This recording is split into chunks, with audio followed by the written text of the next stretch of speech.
It is 2 o'clock. Oh.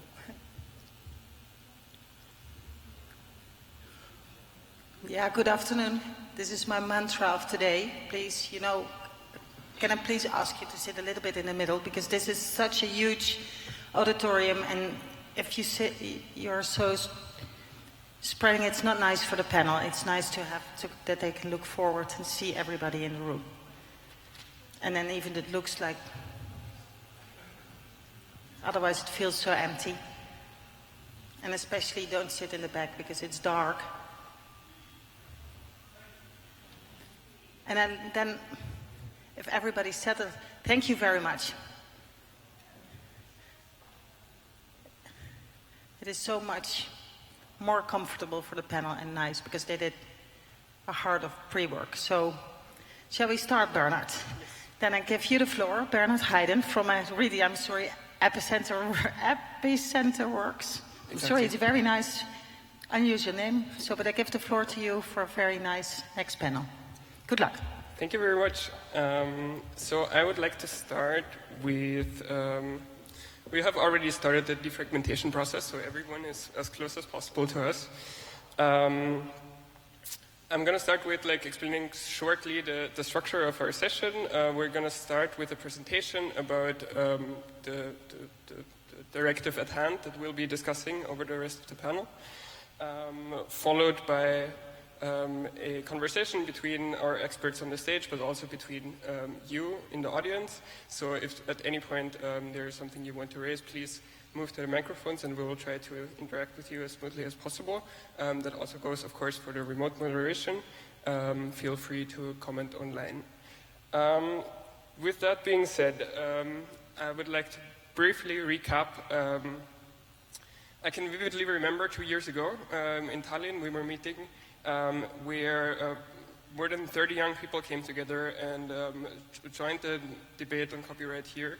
The copywriters came up with a position paper that asked for broad things like ending territoriality, stopping geo-blocking, and allowing for fair use. And also last year at the session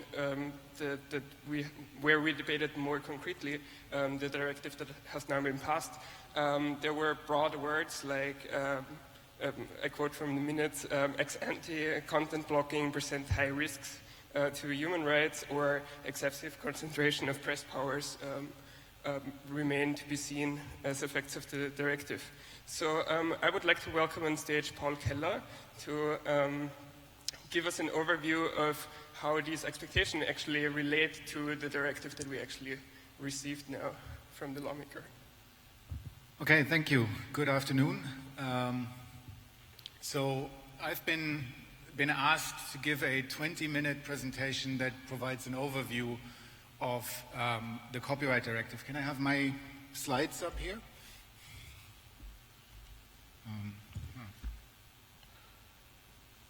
Okay.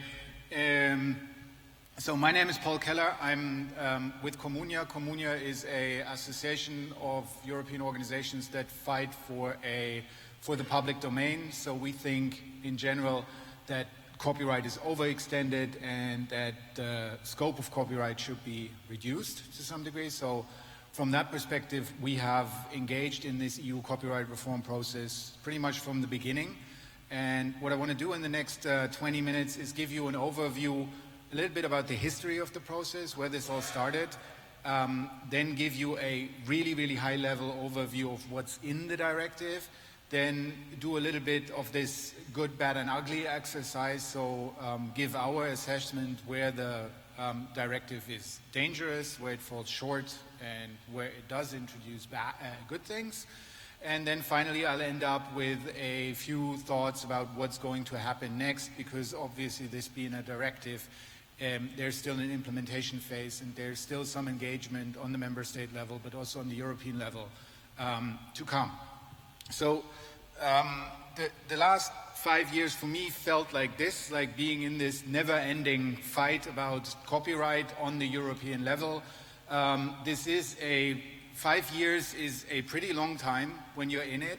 5 years for a EU legislative process is also on the long side, although EU legislative processes are usually not super fast either.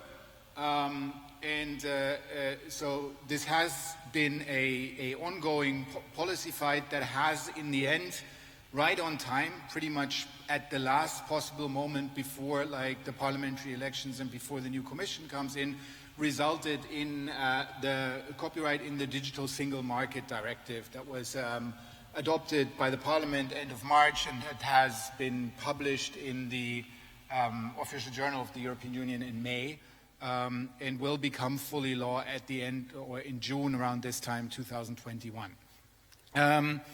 To go back a little bit, all of this pretty much starts around 2013, 2014, when the European Commission, after a number of failed attempts to somehow come up with better copyright rules through a stakeholder dialogue that we shall not mention here, issued a public consultation on the review of the EU copyright rules. And if you can read this, there is a number of questions that seem to address a wide gamut of issues related to copyright, and that included a substantial amount of questions about a reform or update of essential exceptions and limitations to copyright. So this was something that, from the way it was consulted, I think filled people on the civil society side with a lot of hope that actually a meaningful reform of copyright would be possible in the next mandate of the European Commission. But obviously we're not the only ones. Like, I mean, copyright from an update of the copyright rules, that depends very much what you want to see from the perspective or on the perspective from which you come. So while everybody could agree that the existing copyright rules, which dated from the 2001 InfoSoc directive, were outdated, the issues that different stakeholders had with the copyright rules were widely diverging, right? And this is a massive oversimplification. There's lots of different stakeholders here, but very generally speaking, rights holders, so like publishers, entertainment industry, collective management organizations, other organizations representing creators, were generally interested in measures that would allow them to better exercise their rights in the digital environment, and a particular focus was to improve their negotiation position towards online intermediaries primarily. There was also other stuff in there, smaller, like individual, like organizations representing creators and performers were also interested in better negotiation position towards other types of intermediaries. But generally, they wanted to better be, like their main gripe was it was very difficult for them to exercise their rights in a profitable way in the online environment. Civil society user organizations mainly asked for a harmonization of the existing rules that govern user rights. So exceptions and limitations to copyright, which the InfoSoc directive left fragmented because it left it basically up to member states to grant whatever user rights they wanted to grant to users in their territory. And it was mentioned already, like we wanted more harmonization of the online space when it comes to user rights, and there was also a feeling that generally like user rights were underdeveloped in the digital environment and should be expanded. And then the other big player, the technology industry, was a little bit more silent at that stage. They were, I think, primarily interested at that stage in more copyright flexibility, and one particular issue which played for a lot of tech companies were better rules, or were like actual rules that would enable better use of data for computational analysis, so text and data mining, machine learning, that kind of stuff. So this is a very, like, people went into this discussion from very different, this is not completely ideal, from a number of different positions. And it's interesting, like this is an analysis that I did at the time, like this consultation was actually one of the consultations up to this point which gathered a lot of feedback. A lot of that came from users. So almost 60% of these 11,000 responses that the European Union received came from users, significantly less from rights holders and intermediaries, and some from other, which is mainly member states. This analysis shows a little bit, so it's the number of responses versus the amount of text those responses got in the analysis of the European Commission. So it was probably an indication at that stage that the Commission was mainly listening to the rights holder concerns brought forward in this thing. So based on this consultation, we then got white papers that generally leaked and that pointed out more and more the direction that this was about to go. There was a communication at some stage, and in this communication, which came out in 2015, for the first time it became relatively clear that the Commission was also intending to do something about the relationship or the role that online intermediaries play and how far that interacts with copyright. So the key question there is, should online intermediaries be responsible for acts of communication to the public undertaken by their users, which was one of the key demands of the rights holder commissions. And so while this didn't necessarily come up in the consultation, it slowly swept in there. And then in 2016, when the Commission presented its proposal for the copyright directive, it was one of the major parts of it. Actually, it was probably from the first day that this was public, the most controversial part of it. That became Article 13, which in the end now is Article 17, which dealt with what we framed as upload filters. The rights holder side framed that very much as a discussion about the value gap and how to remedy a value gap that they perceived in there. So here's an overview of the issues that the directive, the proposed directive, so the Commission's proposal from 2006 wanted to address. It introduced a small number, 3 of them, new mandatory exceptions. So this was to some degree an answer to our demands for more harmonization on the user side space, which included a exception for text that would allow text and data mining for scientific research purposes. It introduced an online education exception that would allow certain uses of protected materials for online educational uses. And it introduced a mandatory preservation exception, which would allow cultural heritage institutions in the European Union to make copies for preservation purposes. Then it contained a number of provisions, 3 articles that dealt with access to out-of-commerce works held by cultural heritage institutions. This was not dealt with through an exception, but rather through a licensing mechanism. Then it had an article on audiovisual works on on-demand platforms, like something I think nobody was really interested in, at least like that was never properly discussed.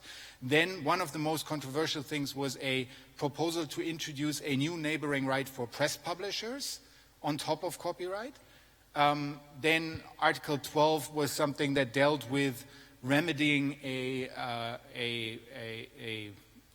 ruling of the European Court of Justice that dealt with how royalties collected by collective management bodies for reproductions could be distributed between publishers and artists. And then Article 13, the upload filters provision that dealt with measures that online platforms that allow user uploads and then make them available to the public needed to take. And then finally, Article 14 to 16 dealt with fair remuneration in contracts for authors and performers. This was mainly about transparency and about contract adjustment mechanisms. So all of this was presented in one big directive. Both Article 11 and Article 13 were by far the most controversial ones. Like, to the casual observer, probably they looked like the discussion probably looked like it was a directive that only dealt with these 2 issues, which to some degree maybe was advantageous for some of the other issues, because we managed to make progress on some of the other issues, maybe a little bit in the shadow of this big discussion. But this big discussion took on, it was quite vicious in terms of the amount of lobbying effort that went in from all sides. It was also highly problematic because basically all the political actors were split in the middle. So in the European Parliament, almost all the political groups couldn't agree on a position on this. So the fights were within the political groups in the European Parliament. The member states were extremely divided on their positions on these things. There were member states that were rejecting both the publisher's right and the the upload filters provisions. There were member states who were backing the one, like Germany was primarily in favor in this Article 11 press publishers' rights. The Article 13 was mainly backed by France and a couple of other countries. So the entire mix of this made it a very, very long process that took its time for people to align. It also seemed to be that it went, support for the proposed measures went back and forth in the European Parliament. So there were some elections in or some votes in the summer of 2018 that actually seemed to reject this proposal and the most controversial things that were then later reversed. And also the final decision in the European Parliament was relatively narrow margin, while the directive was adopted in the end with about what looked like a solid majority. There was one key vote before that was about if the discussion about individual articles should be opened, and that was won by only 3 votes for the people who wanted to keep the entire directive closed so it could be adopted. So this was hugely controversial. It led to massive amounts of protest, first in the online space with basically unprecedented mobilizations of users, of civil society via online channels, so emails, Twitter, that kind of stuff in the direction of the lawmakers, that later in the last phase, especially in Germany and a small number of Austria, number of other countries also transformed into real protest in the streets, like with hundreds of thousands of people demonstrating against specifically the upload filters in Germany. That actually in Germany, like this turned into quite a visible political debate. In some other member states, for example, here in the Netherlands, it was largely invisible. So it's interesting to see where this played and where this didn't play. Anyway, so what did we get out of it? And I mean, this is highly subjective. It's from the perspective of Comunia, obviously. So here's an attempt to divide this into the good, the bad, and the ugly. So of the good things, there is, like very late in the process, suddenly a clause showed up that protects the public domain.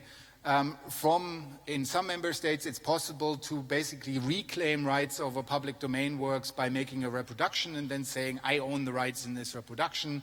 So this Rembrandt, so for example, we have in Spain, like we have museums claiming to be the copyright holder on works of Rembrandt, or at least about the reproductions of works of Rembrandt. There have been court cases around that. Wikipedia, who tries to make like the public domain in its entirety available to all of its users and to the public at large, obviously has been sued by museums for using works for which copyright has expired because the museums say, now we are the copyright owner. So we've got in Article 14 a public domain clause that should, in 2 years from now, basically end these type of practices. Then another important thing is that the directive explicitly allows member states to implement broader exceptions, making full use of the legislative room provided by the InfoSoc directive. So that means while there's certain minimum harmonization around the exceptions introduced by this directive, member states can still go and introduce more meaningful exceptions. Also, if all member states would do that at the same time, like we would also make a step closer to harmonization of user rights on the European level. Then the provisions for access to out-of-commerce works have been strengthened by adding a fallback exception. So this is very complicated subject matter that mainly concerns cultural heritage institutions, museums, archives, and libraries. But there is, for the first time in EU law, really a path forward for them to clear works on a bigger scale where like the copyright status is unclear and where copyright owners may not have like a strong incentive to work with them to get these collections online. So this will probably lead over time to much bigger availability of 20th century works on the websites of cultural heritage institutions. The exceptions for text and data mining, so from one exception in the proposal we actually got 2 at the end, have been significantly broadened in scope. So the original exception was very narrowly limited for scientific research purposes and could only benefit scientific researchers or people employed at research institutions. There's now a second exception that basically opens up text and data mining to a much broader, basically to almost everyone, unless rights holders make an explicit reservation. There is a right to appropriate and proportionate remuneration for creators in there that has been added to these articles 14 to 17, 16, which were mainly in dealing with transparency. And within Article 17, so this Article 13, which was the upload filter thing, became in the final stages because, and this is like normal procedure, the articles were renumbered because there were additional articles added at the lower numbers, so it shifted up. So Article 17 is now the upload filters online platforms position, and there's actually that article makes it mandatory for member states to have parity and quotation exceptions, and there's actually, if you go into more detail, quite a lot more positive things about user rights in this article, which in itself, the article is hugely or remains hugely problematic.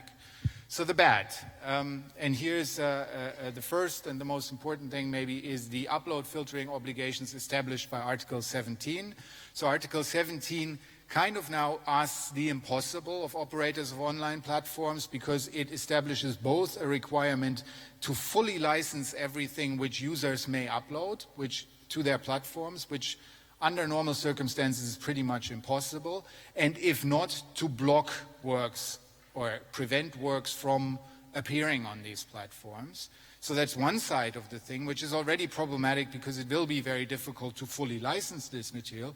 On the other side, it also requires member states to ensure that users can make full use of the exceptions and limitations, specifically the parity and the quotation exception. And without going into full detail, but currently on a technical level, it seems impossible to reconcile these two things, that on the one hand, they need to prevent the availability, but on the other hand, they also need to fully respect these exceptions and limitations. Current technology can maybe recognize works, but it cannot recognize the intent of the use of a work, which will mean that the second part, like if these technologies are employed to block uploads, they will not be able to basically exclude from filtering legal uses that fall under these exceptions and limitations. So Article 17 is still a big mess. There's also a stakeholder dialogue coming up which should, in theory, clean up some of this mess, but that's probably going to be just as difficult as getting something in the directive in the first place. Another bad thing is that we now have a new neighboring right for press publishers, against all evidence, against academic consensus, that this wouldn't be a working that is not necessary because there were less invasive forms of addressing the proposed problems.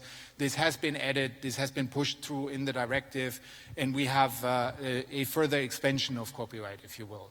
Another thing is, for example, another thing that we consider highly problematic, freedom of panorama, so the right to take images, like to take pictures of artworks, copyright protected works that are in public places. In some member states like this one, this is not a problem. You can just take a picture from the public road and then publish that on social networks, on your own website. In other member states, this is not possible at the moment. This is something which, of course, is absurd, that this is not a right that has been harmonized across the entire EU, that you basically need to check the copyright law if you go on vacation, if you can take pictures of artworks or not.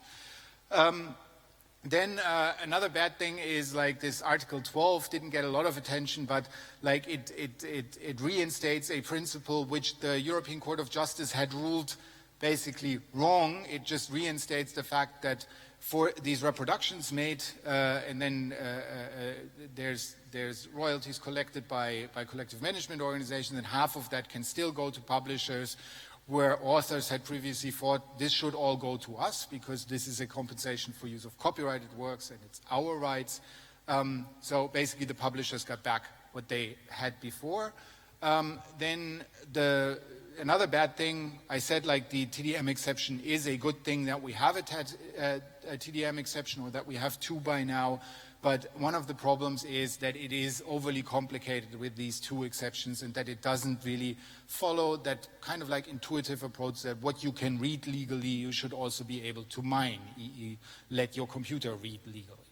And then the reproduction exception for cultural heritage institutions remains limited to preservation. Institutions had asked to like give them broader right to do that for all kinds of other internal purposes. And the computer doesn't want to show me the ugly, but here it is. So the ugly is mainly on, I would argue, on the overall impact of like this directive proposal on the EU copyright framework. So we see a new introduction to how copyright exceptions work, and that is that there is a license override in the education exception, which is very dangerous. So basically exceptions give users right, but like this exception in Article 5.2 as it is now, gives rights holders the ability to override this exception by offering suitable licenses. So there's a user's right which is kind of like conditional on the offerings of rights holders, which is from the theory that users should be able to rely on something extremely problematic. It's a new thing in copyright. We need to see what that brings. Then the other ugly thing is instead of harmonizing and simplifying the EU copyright framework, the directive introduces further fragmentation and business model specific provisions. So instead of making copyright easier to understand, easier to comply with, and like the same across the entire European Union, what we have now is lots of provisions that will be implemented on different levels in the member states. Article 17 is probably a good example, and copyright has been, I would argue, abused here again to fix certain business models. Article 17 is the key example here. It's basically a demand of the music industry, which is complied with by introducing a copyright provision which applies much further than just the music industry. So this will be problematic for sectors that have nothing to do with music, for example. And then finally, it is introducing, like, especially with regards to exceptions and limitations, where we had really argued we need simplification, we need something where people understand it.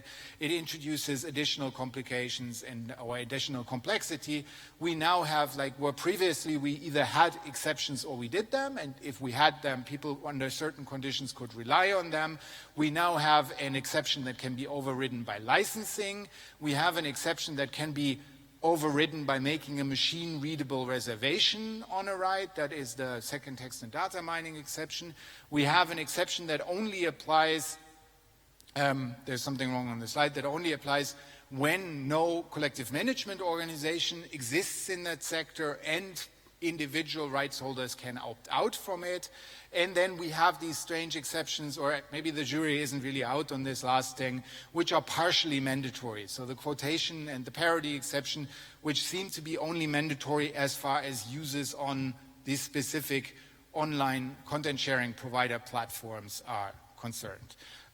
So the big takeaway is like that instead of modernizing and making it easier to comply with and making it also easier to understand, copyright is an incredibly complex matter.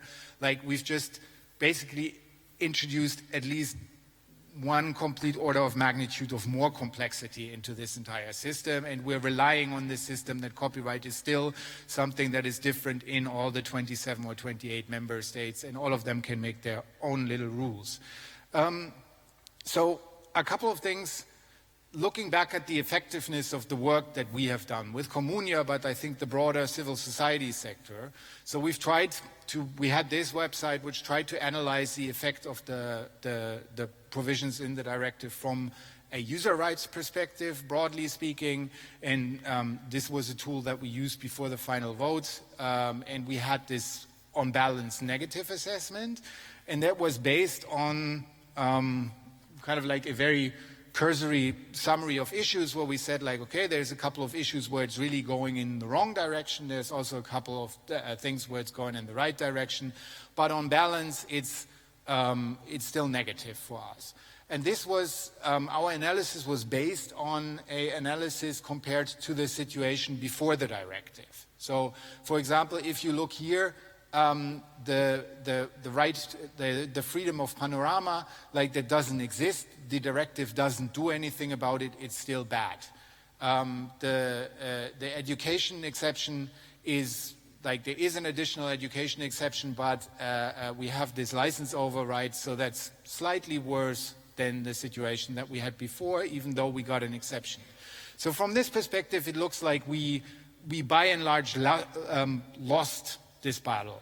If we look if we take a different baseline and take a baseline, the Commission proposal, we would actually argue, or one could argue, and this was never a published website, this is more a thought exercise, that actually from the moment the Commission published its proposal, we managed, and by we meaning like broadly civil society user rights groups, we managed to actually improve the directive on pretty much all of the things that were in the directive. So the upload filters, they are still there, but the provisions that are in there, because of this heavy focus also on user rights, are much better than what the Commission had originally proposed. And that goes on to the same thing. So this also speaks to a certain degree to the effectiveness of civil society engaging in this policy fight in Brussels and actually driving, like at least minimizing harm, but in some areas also making a substantial amount of progress versus what the Commission had already proposed. Now, obviously, this means that we have lost, to some degree, this fight in the phase, not after the publication of the proposal, but in the period where where the Commission and other interested stakeholders basically came up with what should be included in the proposal. And this is, I think, for people interested in further working on better copyright rules, one of the important lessons to learn here is that it matters a lot how we actually work with a very long-term strategic input in trying to influence like initial positions taken, because we are, if you look at this, quite good at limiting harm. We are not very good at strategically placing the issues that we want addressed in this kind of like policy pipeline, if you will. And I see people looking at me because I'm probably running over time. So I hope here's my last slide, and maybe that's also a bit of a segue into the next section. So what happens now is that member states have 24 months to transpose the directive into national law. Think of this as 28 mini copyright reforms in parallel, right? Like each and every member state will need to parse the directive, see what that requires them to change in their copyright law, and then come with a legislative proposal to change domestic copyright law so it complies with the directive. One of the, and that's the, jumping to the third bullet point there, this also means, like, because this is to the largest degree minimum harmonization, that member states can potentially do more than required of the directive, right? Like the InfoSoc directive has a lot of optional exceptions. For example, this freedom of panorama exception comes to mind, which some countries have not. Nothing prevents the member states that do not have a freedom of panorama exception at this stage of simply introducing one as part of this implementation process. They will need to open their copyright law up anyway, and there's nothing which says they only have to make the changes that this directive requires them to make. And one last point, like so most of this will happen on the member state level, which also means that civil society, public institutions need to be organized on the member state level.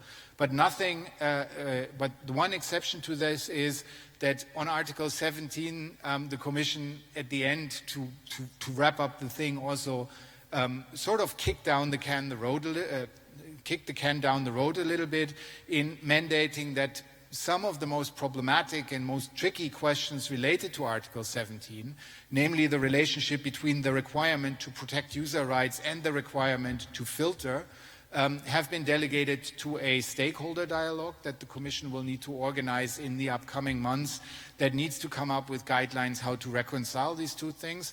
And that is probably for civil society. It's important that civil society is strongly represented there and that we can still do more work in order to further minimize the harm that is being done by Article 17.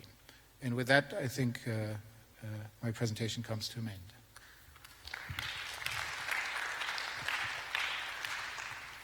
Well, thank you very much, Paul, for this successful attempt to push an extreme amount of information into a very short amount of time. And with that, I would like to invite on stage our experts, including João Pedro Quintais, a postdoctoral researcher at the Institute for Information Law at the University of Amsterdam, Christina Olausson, public policy manager at the European Telecommunication Network Operators Association, and Walter von Holst, ICT lawyer, and here to represent the Dutch NGO Vrijschrift. So,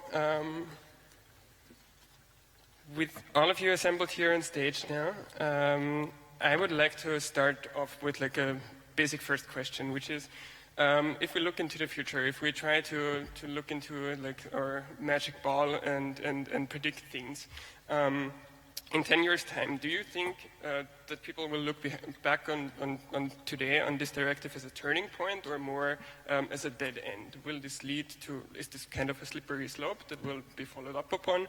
Or will we figure out, okay, this might have been a step in the wrong direction and we figure out new solutions? Does anybody feel explicitly? I would say both. It's a turning point in two senses. In one, that for the coming decades, most people in Brussels won't want to touch anything to do with copyright, because it has been shown that it will come at a high political price. It's also a turning point in the sense that it has engaged average European citizens in an unprecedented way. Not even the software patent debate of 2005 reached this level of fervor. Another way, it's a turning point in that the whole concept of intermediary liability that on 4 half Pandora has been opened now, so that's a very bad turning point. And at the same time, it's also a complete dead end. I think in 10 years' time, we will realize this was an incredibly stupid idea. This was the same selling of unicorns in bad faith the Brexiteers have been doing in the UK regarding Brexit. This has been done by the copyright maximalists, the same magical thinking that you can have two mutually exclusive things at the same time. Yeah, so I'll continue there. So Ethno represents telco operators in Europe. For you, those of you who doesn't know, basically we have members such as Deutsche Telekom, Orange, Telefonica, and in the sense of copyright and the copyright directive, we're both intermediaries, so ISPs and cloud service providers, but we are also right holders. The copyright directive for us, I think the problem is you cannot read it in isolation. So for sure it was a Kickstarter, but it should be seen in a broader context, as you mentioned, about intermediary liability. So for us, we see it more as a Kickstarter of a discussion that also runs into the e-commerce directive, and that will most likely continue in the next mandate of the Commission as well. So it definitely opened up a broader discussion on intermediary liability and the responsibility of different actors in the ecosystem of the Internet. Yeah. Well, first of all, thank you very much for the invitation to be here. Well, I don't fundamentally disagree with any of what was said, but I do think it is not so much, it is a turning point for copyright in a way, in the sense that it fundamentally, at least in Article 17, shifts the liability regime or changes it, but it is a stepping stone on a process that started perhaps more explicitly with the communication to tackle illegal content online, where we're trying to revisit the rules on intermediary liability, and we're going towards perhaps a regime of intermediary responsibility. And this is just one piece of the puzzle. You have also the terrorist content online regulation, you have laws on hate speech, and you're going to have this revision of the e-commerce directive that was mentioned that's now going under the name of Digital Services Act in Brussels. And so I think what we're seeing here is one more piece of the puzzle towards where we're going, which is a new regime for online platforms and intermediaries. As regards specifically copyright, I think it depends on who you ask if this was a mistake or not. I think if you compare it to the proposed aims of the directive, this will be a complete fail as it regards the press publisher's right in the liability regime for platforms. But if you ask, as I've asked certain rights holders, for them this fundamentally changes their positions in negotiation power. I don't think that's a positive thing in those particular provisions, but for them this was a success. So in that sense, their lobbying power was greater. Do you want me to talk more?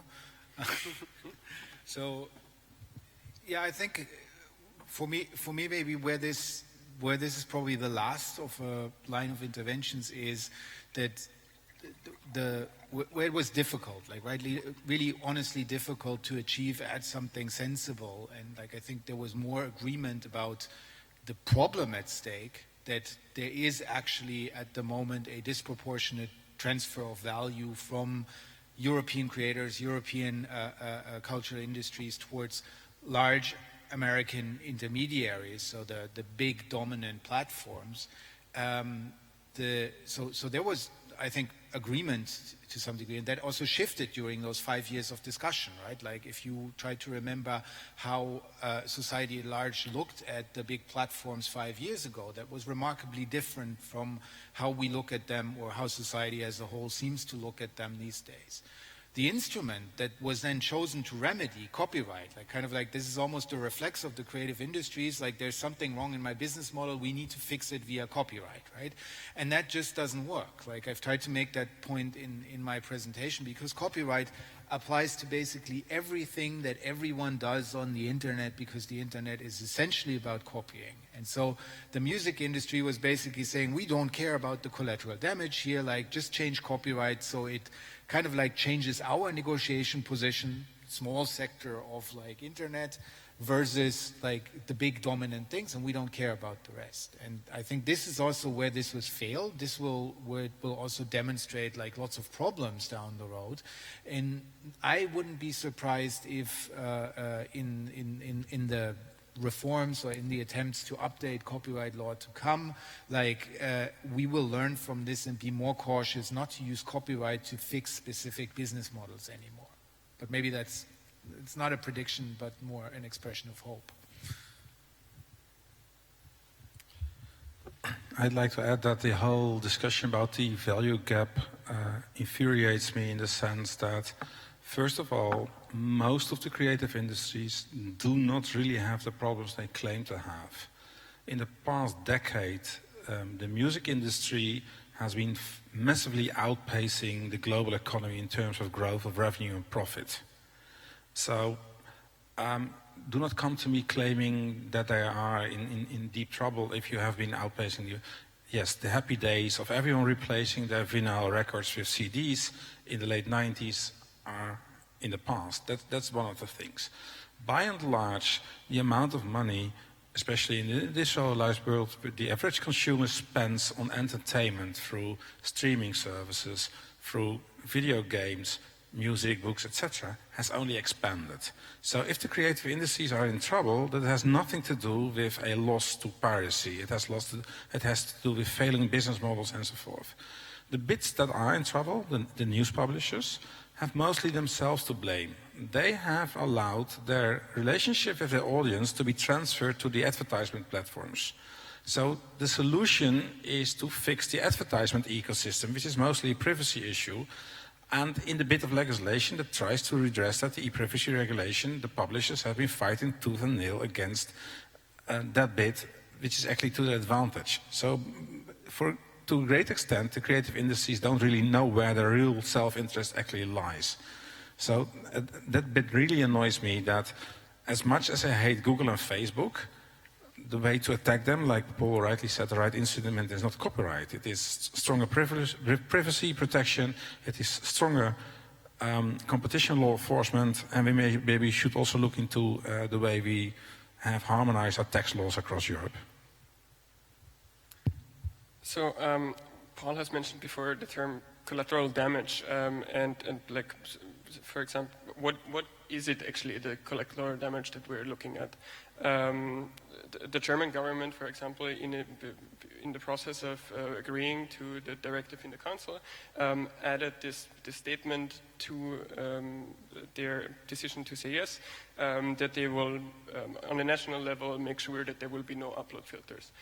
Is there a sensible way to actually do that for a member state in a national implementation? Well, maybe I can start by taking that up. Well, I think the German statements, which are actually a series of statements, are quite interesting.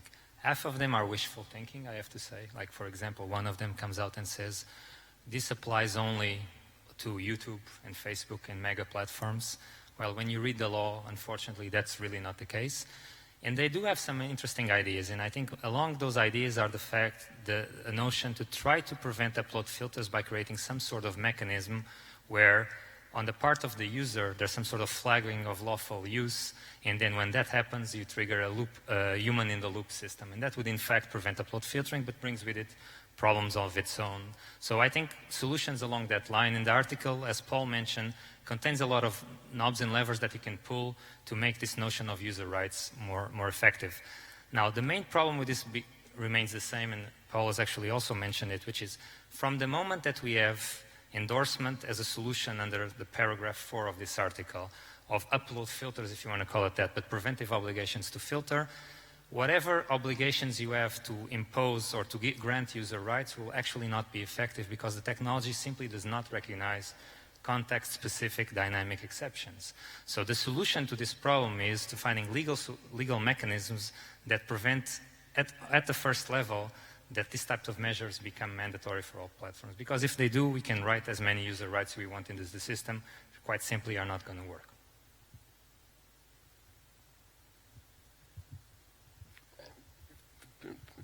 So, I mean, you said it's a series of statements, right? Like one of the things that the Germans also said in their last statement when they voted was that they expected that the stakeholder dialogue, which I mentioned, would result in kind of like a scenario that doesn't require user headers, and that would then lead to harmonized implementation across the EU, that all member states would implement in line of that, which obviously is not only wishful thinking, because why should like the member states, if they couldn't agree on anything in 5 years, suddenly agree on something in a stakeholder dialogue where they invite a couple of more people to talk with them, right? Like it's wishful thinking.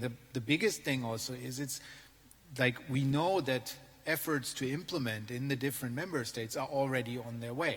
The French have a proposed implementation of Article 17 on the table. Like the Dutch Ministry of Justice has sent out a text for the entire directive into like the consultation with the other ministries, and so that means that it's probably imminent that that thing will be published for a public consultation here.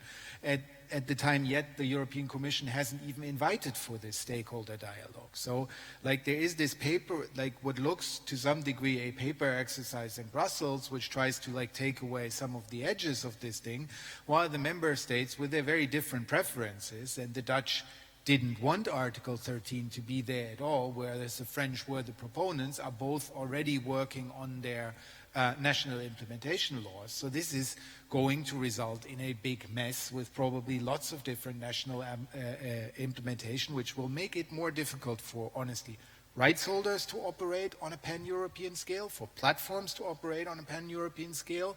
It will make like user rights again fragmented depending on the country where you are in. So this is like this is almost unimaginable. This will not like go directly against this digital single market title of the directive and create a further mess of like 28 different digital markets, or at least where it comes to online platforms.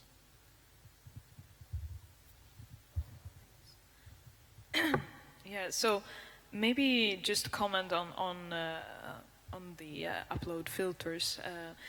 I think here we raised concerns during the discussions, as from our side we did not see how this would be effectively possible to have 100% removal of copyright infringing content. However, as our approach was more based on finding the right proportionality and balance as well. First, we had a very broad scope proposed and also very far-reaching measures. This was changed in the process, so we saw that at least moving towards a better balance there with the exceptions that would add it to the scope. However, now in the directive there are certain exceptions to liability if you act in best effort and also due diligence. So I would say we will have to see how that is implemented among the member states, and there are still open questions to be answered. It's actually perfectly possible to 100% prevent copyright infringement through upload filtering mechanisms. It is only if you accept that there will be a massive overblocking and over-removal. And that is the core issue at hand. But what already the current mechanisms prove that these mechanisms are incredibly harmful to freedom of expression. So this is bound to end up, it's quite entertaining to see that the French Assembly is already kind of scratching its head and wondering how the hell they can implement this in a way that makes any sense whatsoever. That said, I also want to look back to the multi-stakeholder bit in the directive. Regardless of what Paul already said, and I'm not disagreeing in the slightest what he said, this is a commission that in the run-up to this directive published several consultations. One of those last consultations had about 50,000 responses, mostly from individual European citizens. This commission felt the need to conflate the vast majority of those 50,000 individual responses and to treat them as a single response because they were too much alike.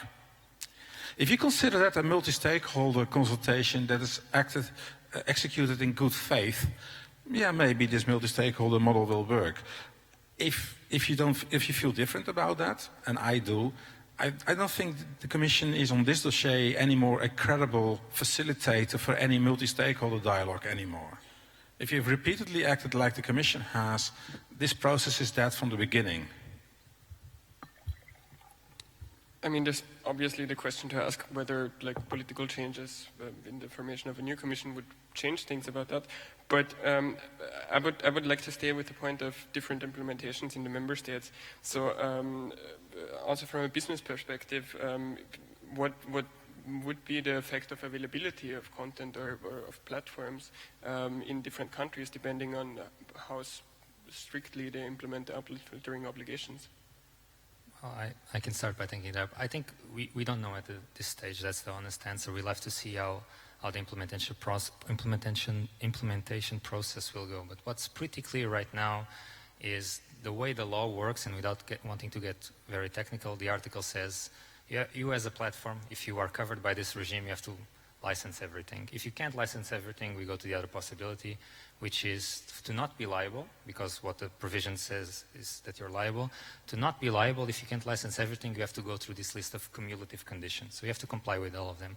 And one of them, the first of them, is you have to prove that you had best efforts to obtain those licenses or authorizations. That can also be through CMOs. Now, other than the online music sector, it will be very, very hard for other types of content protected by copyright for you to be able to provide those types of licenses.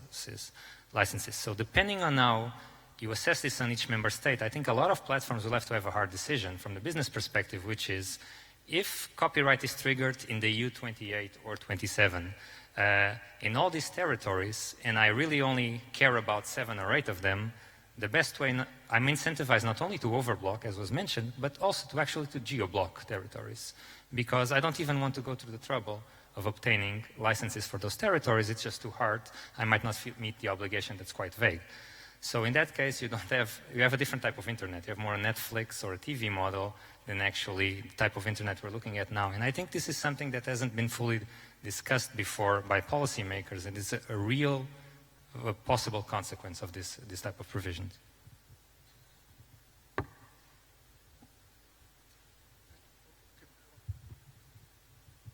Thanks. Just a very quick reaction from our side. So our members are still assessing the outcome of the directive, so cannot give a precise comment there, but maybe to clarify, as to a large degree we were exempted from the directive, but telcos are also investing heavily in content. And so from that perspective, what we asked for in the directive was to have a balance between legal certainty, but also to award the responsibility to content sharing service providers where it's relevant. So I would say that we are not entirely unhappy with the result from that perspective. It was more to reach a balance between the scope and the measures. But we will have to see how it will be implemented by the member states. So I would say it's still to come, and we've also seen member states raising objection to it. I think Paul mentioned it earlier. So for sure, it's an ongoing process. I'd like to respond a bit to Zhao's statement about this return to a more broadcast or more traditional media model as a unintended consequence. I think that's very much the very purpose of this copyright directive. And the less discussed bit is, for example, the impact on minority languages and minority culture expressions. If you're, let's say, interested in Frisian literature and you're living in, let's say, Croatia, your ability as to run a platform as a Croatian player in that sphere to obtain a collective license agreement on anything but Frisian music is pretty much impossible. So you can't do that anymore.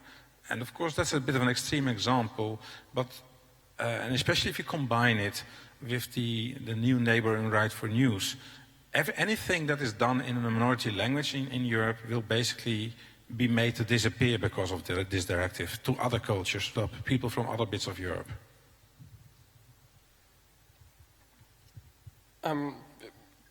Well, all of these like rather negative analyses are clustered here. Do you also like what is the best case scenario? Is there a scenario where there actually does happen to be successful multi-stakeholder approaches, and then we see that there is a harmonization of positive rules? So the best case scenario, I think there's two best case scenarios here. One on, like, if we're talking about the entire directive, I think I made that point during my presentation, but like there the best case scenario is that member states take up that flexibility that they have and they do some of the work that the Commission should have done or that the European legislature should have done in concerted effort. For example, like the example I gave about the freedom of panorama, that we could basically, member states, if they wanted to, could still ensure that citizens in all of Europe have freedom of panorama and a number of other exceptions as well. So that's the best case scenario. It's relatively unlikely because why we ended up not agreeing on anything was because the member states didn't agree on anything. But still, civil society, citizens in individual member states can push their governments to do more than they need to do. And the more they do, the more they take use of these opportunities, these flexibilities offered, especially by the InfoSoc directive, the better it will be. Now, specifically coming down back to like the Article 17 that we're discussing, it's extremely complicated, and I don't think like this best case scenario is likely, but there is, if you take a very precise reading of what's there in specifically Article 17.9, which deals with in combination with 17.7, which deal with the user rights safeguards. So 17.7 says member states need to ensure that users can rely on the parody and on the quotation exception. If you take that serious, they need to ensure that they can rely. That doesn't even only mean that they need to have such an exception on the books, but they need to be able that users can meaningfully make use of this right that they have.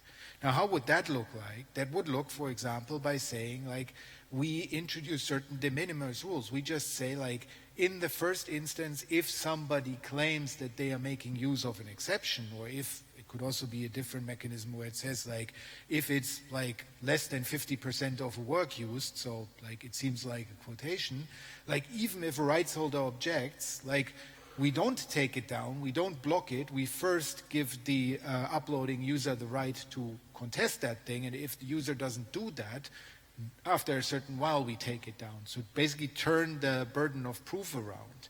Like that seems to be, and like I think there's still analysis to be done, but that seems to be a possible implementation of Article 17 that really starts from how can we take this obligation to that users need to be able to rely on this exception seriously. What can users do? There's other good stuff in Article 79. For example, right now, honestly, like a content filtering system like Content ID is simply not regulated, right? Like it's completely privatized enforcement by YouTube in collaboration with rights holders. They came up with some kind of rules, and basically it's all like users don't have any rights on this thing. Now, Article 17 starts regulating these things, and one thing it does say, like, if a claim, like a takedown claim, gets contested by a user, there needs to be human review. Right now, like YouTube is basically a thing of sending messages down and forth, and if at the end the user still stands, like they say, like, do you really want to take a legal risk? And then nobody ever exercises these rights. Like here, the directive requires member states to ensure that from like the first contestation on, there is actual human review. If that is taken reasonably, that is a big improvement of users' position vis-a-vis the system that currently exists, like Content ID. And that is also, that places quite a bit of a burden on the platforms to ensure that there's actual human review. So we're seeing there is possibilities for a improvement, like a best case scenario here, that at least strengthens user rights under these overall problematic idea that private corporations should employ automized filtering algorithms in order to somehow serve rights holders and protect copyright. So just to add, I have many ideas, so if there's any government officials there, I have multiple ideas on how to make this best case scenario implementation. So building on what Paul is saying, I think you have to do two things in a good faith interpretation of the article, and actually the article contains enough elements for that. So you need to change the incentive scheme for platforms to overblock or to geo-block. And how you do that is by taking to heart what the article says about best efforts. So on one side, what the platforms have to do, it says that you have to rely on the principle of proportionality, and you have to take into consideration what type of platform, what revenues, what audience. So by there you have to have tiered obligations. A mega platform cannot have the same obligations as increasingly smaller platforms, and actually super small platforms should have perhaps none of these obligations. And then on the other side, I think you can do multiple things, as Paul was saying. Another option is to actually take the bundle of mandatory exceptions that are there and make it one broad user-generated content exception. And if you do that, or you take to heart that these are types of uses that can be interpreted flexibly, then you actually allow a breathing space for users. And if you make it a user right, meaning that you give a claim for example, consumer associations in cases of overblocking by platforms or trusted flaggers to take this to court, for example, some national laws would allow this, you actually turn the liability risk and incentive calculus of platforms. So you actually change their calculation on whether it makes sense. Right now it makes perfect sense to overblock from a business standpoint. And with these types of provisions it wouldn't so much. So this is that type of best case scenario implementation that I think ideally a multi-stakeholder dialogue would hash out and flesh out, and then the Court of Justice within some circumstances draw lines. So I'm hopeful for that. I'm just not sure that will be the case. Yeah, just to add to that, I would also say 3 points. First of all, that the directive also fulfills the aim that it actually had to reduce the amount of copyright infringing material online. Otherwise, it would be for nothing, of course, these far-reaching measures that we now have in the directive, but also that the exceptions that we saw and the more limited scope enables continued innovation and creation of new services on the internet. And third, harmonization. And here I think we've heard the concerns. For sure, it's always like that with a directive. It might be implemented in different ways in different member states. But here the Commission also has a role in oversight on the implementation to be perhaps a constructive force to help to some degree. There are a lot of ifs here, but I'm staying positive. Can I just slightly, sorry to interrupt, push back on the first point that the directive actually reduces piracy? I think what the directive does is to say on user-generated content platforms that were previously covered by a safe harbor, now it's clear that what they do is infringing. So it actually doesn't really target piracy. In the empirical studies we've done, it's actually seen that piracy is on the decline, and it's very localized to certain elements. And as you've said before, actually the main value gap is not really in these mega platforms for user upload content. It's actually in the contractual rules between record companies, for example, and individual creators. That's tackled by a different section that Paul mentioned on fair remuneration in the directive. So I think it's important on the piracy part to be careful, because I do not think the directive actually tackles that issue.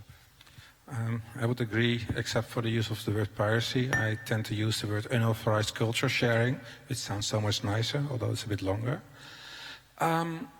Actually, one of my best case scenarios is that people will flee the centralized platforms and go back to more federated, if not decentralized platforms, and it will actually result in a growth of unauthorized cultural sharing by virtue of basically that happening more often there as well.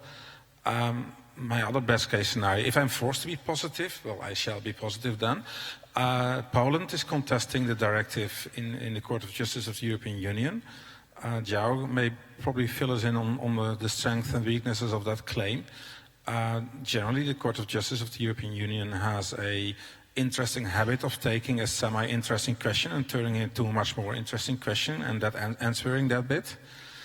It will be very interesting. The Court of Justice of the European Union has been a champion of privacy rights of European citizens, so general obligations for monitoring, or effectively so, as in a directive, are typically have been frowned upon by the court. On the other hand, the court has been very conducive to very extreme copyright perspectives, so it has been kind of split personality about these two topics, and now may have to find out a way to take a position that reconciles these two traits of the court. And lastly, if I may do some wishful thinking, at some point, freelance authors will realize that they're being fleeced again by the publishers in this new neighboring right, which may actually be in violation of the Berner Convention and contested through through means that are available to them. But that's again dreaming on. By and large, I think the best.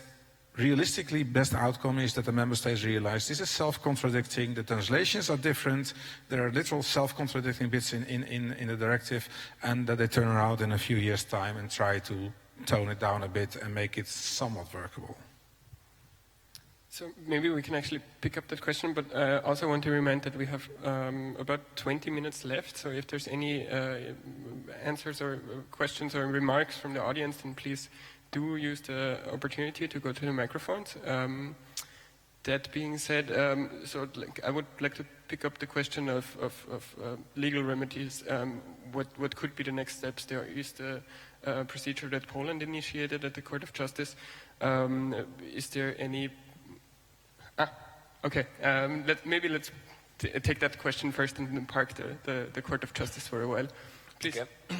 Thank you very much for the discussion. My name is Raúl Echeverría. It has been very educative, and it's my first approach to this issue with such a deep discussion. Really, I'm more worried than when I came into the room.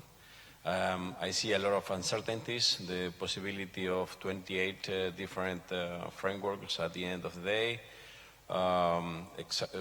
the risk of overblocking, the impact on freedom of expression, and really, so I think that's as he said at the beginning in his introductory presentation, I think I have the same feeling that the overall balance is still negative, right? So I think you should be worried. Especially I come from Latin America, and we have this habit of trying to copy all the regulations from Europe. Is there any similarity with discussions that we had in the past, like SOPA, PIPA? Is the risk for the users are at the same level? Thank you. So thank you for the question, and let me answer to that last bit about the export of what some people now call the European model. So first of all, I would argue that is obviously, like, I think both that has been the intention of the entertainment industries, of rights holders, to make a model here that can then be pushed into the rest of the world. It will obviously be for sake of kind of like the size of the market, be very interesting to see what happens in the United States if this discussion gains traction there. In the meanwhile, we've heard, like I've spoken to colleagues, for example, in South Africa and in Canada, where calls pretty much immediately after the directive was adopted came up to implement EU-style rules into their national copyright laws. And the first and important thing is, like, that we need to remind other countries there is nothing to copy yet, right? Like there is no EU style. Like a lot of this has been unspecified so far, will depend on how it's implemented by the member states, and some way, like probably some general EU approach will emerge from that. If that's worth copying is a discussion to have had then. Probably it's not going to be, but at least we should caution people in other parts of the world of copying the EU approach at this stage, because it simply hasn't been settled. It's still contested in the court. Key elements, specifically this balance between user rights and the obligation to license and filter, have not been resolved in any kind of like convincing fashion in any of the discussions that I've been part of so far. So right now, like it's probably, and I can almost quote from a recent report by the Industry Committee of the Canadian Parliament, for the rest of the world to sit back and relax and see how Europe resolves this mess. And like in 2 years, maybe it's time to have this discussion. But up until then, like I would advise anybody working in any other part of the world of reminding their governments, this is not something that is settled, this is not something that is working yet, and there is large doubts about that it will ever work. I really just want to echo what Paul said and also remind people that other legal innovations we had in the past, like the database directive, turned out to not so positive, to the point where the Commission itself recognized that in a report when assessing the directive. So I would be extremely cautious, and I also take heart to the Canadian report that just recently came out that actually just said this and had a much more balanced approach to copyright reform, where it actually took to heart not only what academics said, but different members of civil society. So I would be extremely cautious about exporting something that doesn't exist yet. Are there any other questions from the audience? Otherwise, I would pick up the question with the Court of Justice once more.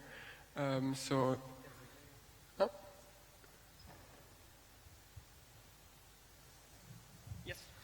Yeah. Hello. Excuse me. I'm Marianne Franklin. I'm here for the Internet Rights and Principles Coalition, but my employer is a university. So Goldsmiths, University of London, like many universities, is signing up to linking their online educational material to large service providers, which include what we could call open culture, Walter. And students are used to referring to these images, music, artworks as part of their academic study. They research them, they upload them, and the best practice we try to teach is to always attribute accurately and appropriately. But none of these practices are sufficiently allowed for. And in fact, from what I'm hearing today, underscoring my own misgivings about this so-called reform, it will become increasingly difficult. And as public institutions are linked to these commercial platforms, then they become liable, I assume, for our so-called violations. So young people are actually being prevented from a much more important human right, not an ownership right, a human right to information, to education, to freedom of exchange of ideas. Of course, with appropriate attribution, but I don't see why we should impose a commercial monetized policy. So I know this is the basis for many of the debates, and they continue. Could the panel address the educational implications of this reform from primary school, high school, through to university and higher education? Because I'm sure you have opinions. Thank you very much.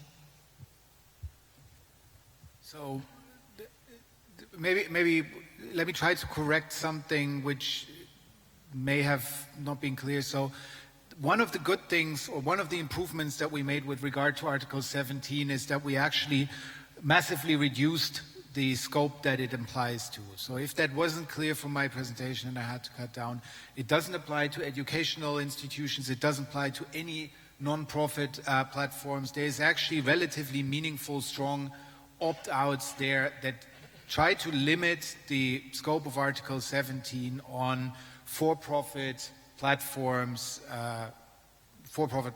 of any size, which is one of the problems. Now, with regards to the core of your question, like what signal does this send to people in the educational system, younger people learning, trying to engage with this wealth of information that they find online, and how does this concern their rights? It's like what I tried to say in my presentation, it unfortunately doesn't make the system easier to grasp, right? Like, and these kind of like very basic things that certain non-commercial educational users should be fine if people attribute properly and if people do this in the context, not to enrich themselves, but to educate themselves or in some other non-profit thing. This kind of like opportunity has been lost. And like traditionally, we have always tried to cater for these things via strong copyright exceptions that would set down a rule and say, it's not copyright infringement if you use something for this purpose, right? Like that's the structure of the thing.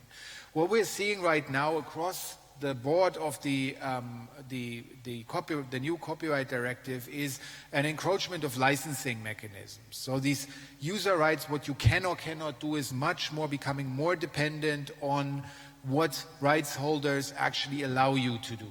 And that's often very intransparent, very opaque mechanisms that get negotiated at some level, but that have very meaningful impact on educators, on students on the ground, and it basically makes the system more difficult for them to navigate.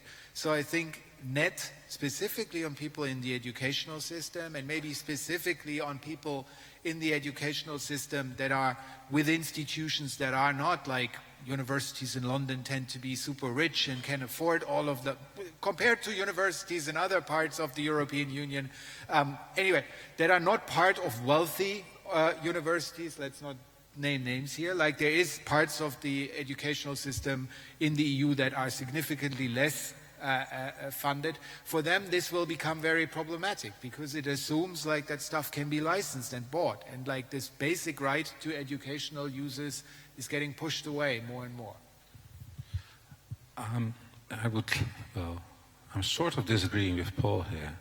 There are a bunch of exemptions in the upload filtering article on non-commercial platforms, sort of put in there through successful advocacy by Wikimedia Foundation.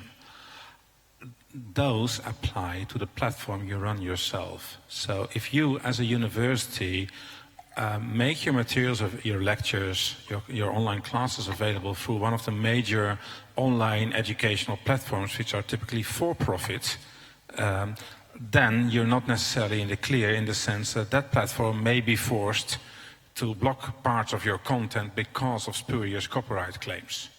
So unless, and that, in that part I agree with Paul, unless you're a fairly well-funded educational institution and you don't necessarily have to rely on those other platforms, then you might get into the clear to some extent.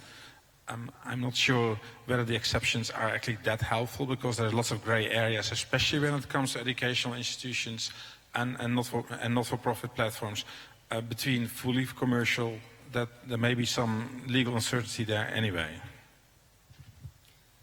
Well, I don't know, you can... Okay, so for the sake of fighting on stage, right? Like, let me disagree. It makes it more entertaining. Let me disagree with you. Like, of course, they shouldn't be doing this. Like, why should European public universities put their material on American for-profit companies' platforms and make that as a distribution platform? If there's one thing which we could say is good in there, this actually, like the Article 17 gives privilege to non-profit platforms, and maybe like the European educational sector and other sectors should get their act together and develop their own platforms so we are less dependent on the big American platform companies here. Like, it is worrying that, like, basically the entire discussion is structured on how we can engage with these commercial platforms. It's not a good thing. Like, outside of the copyright thing, you pointed to privacy itself. I agree with you that models. publicly funded universities should not participate in the surveillance economy in that way, and they have inadvertently been doing that.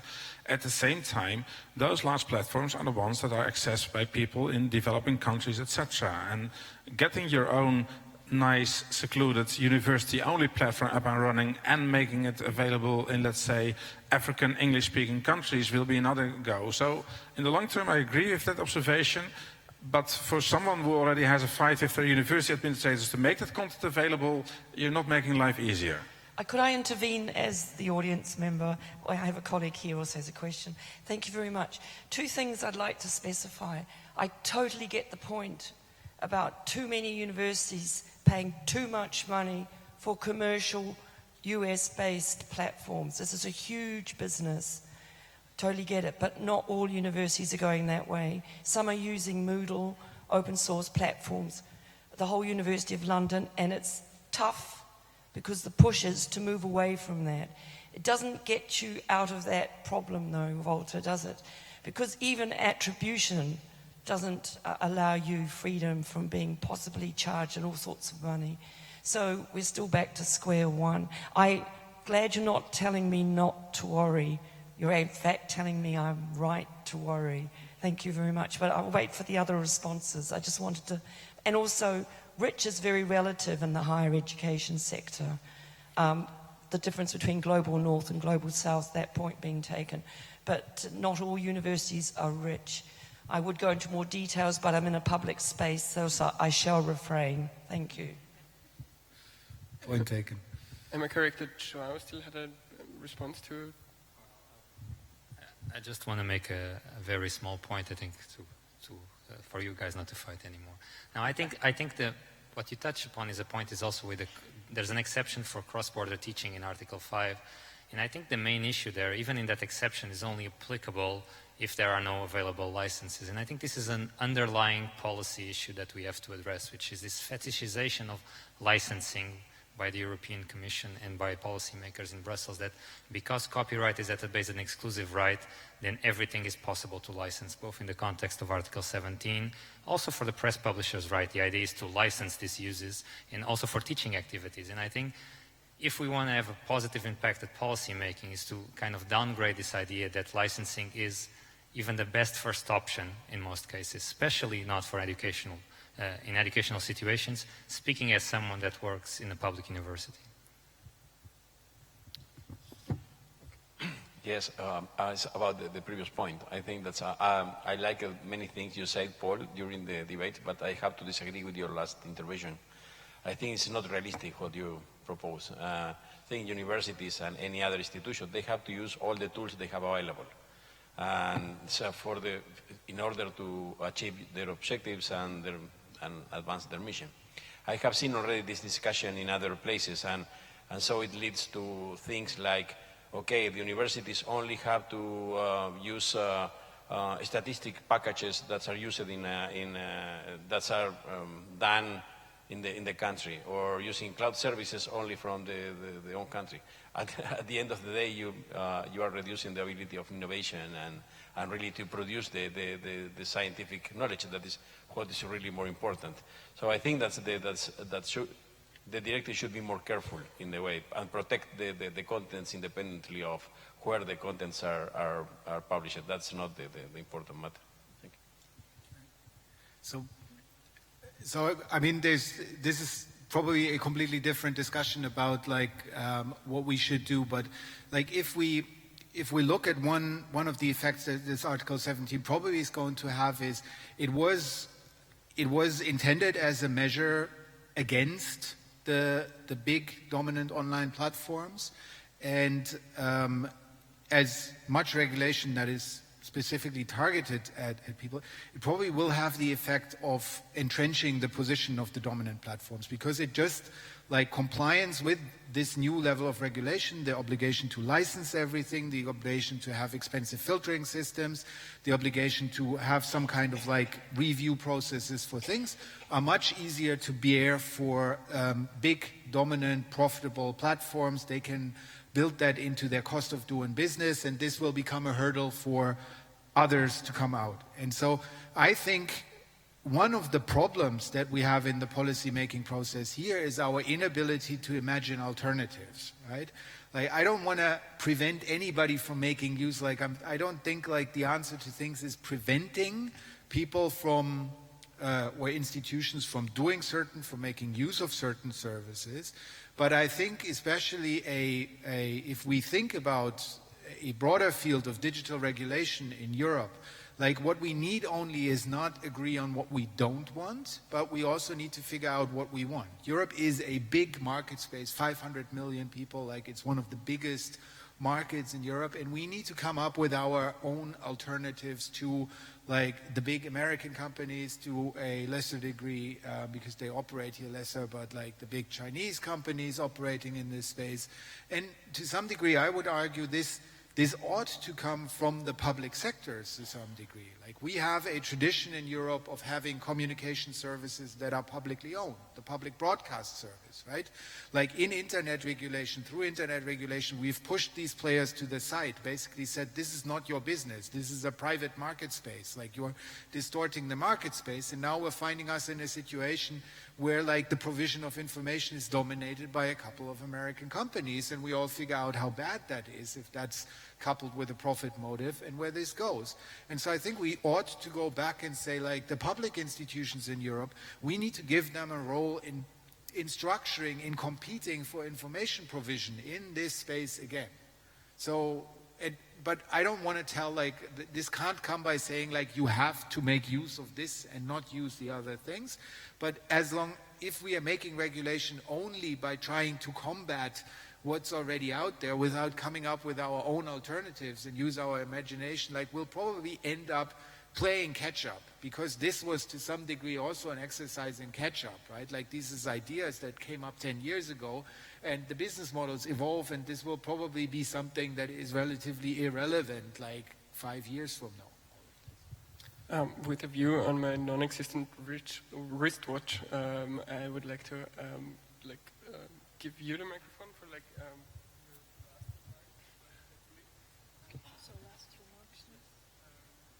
Okay, so just maybe summing up, I think the discussion we're having shows that, and as you said in the beginning, there was a need to revise the directive. It wasn't up to date anymore, and the ecosystem of the internet has changed fundamentally the past decade. So in that sense, discussing how to distribute liability is a good discussion to have. But as you say, we have to come up with a solution on how we want that.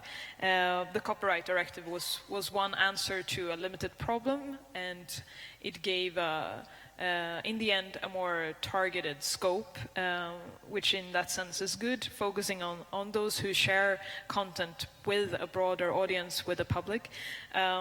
However, I think an interesting question to pose here is also what is coming with the e-commerce directive or the so-called Digital Services Act. If we in 2 years have the copyright directive transposed, that could coincide with the time we also might have a new regulation on the e-commerce directive or the Digital Services Act. How will these two work together, as many have questioned the compatibility between Article 15, the rule against a general obligation of monitoring in the e-commerce directive, and what we have now in Article 17 of the copyright directive. So this is not solved by the copyright directive. These questions will continue to be discussed, and hopefully we'll have something in 2 years that also is in line with other revisions of other legislation. So, yeah, thanks. Just so very quickly, final thoughts. I agree with part of what you said and disagree with part. I think definitely the issue of intermediary responsibility or liability is the discussion we should be having. We should have had it before, started it before. Trying to have that discussion through the back door in the copyright directive, particularly in Article 17, was absolutely the wrong way to go about it, and we're seeing the results now. My impression is also we have to step away, especially probably content industry, should step away from trying to think that copyright is the tool to solve problems with business models. Copyright isn't a tool for everything.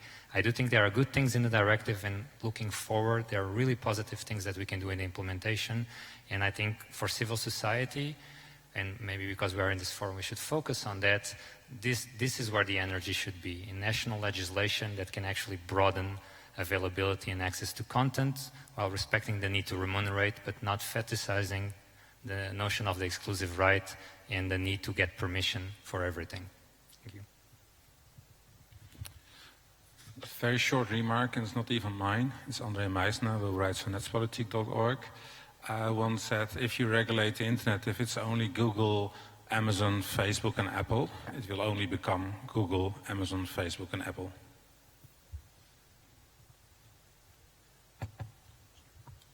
Okay, with those last words, I would move over to the last part of every session here at EuroDIG, which are the minutes.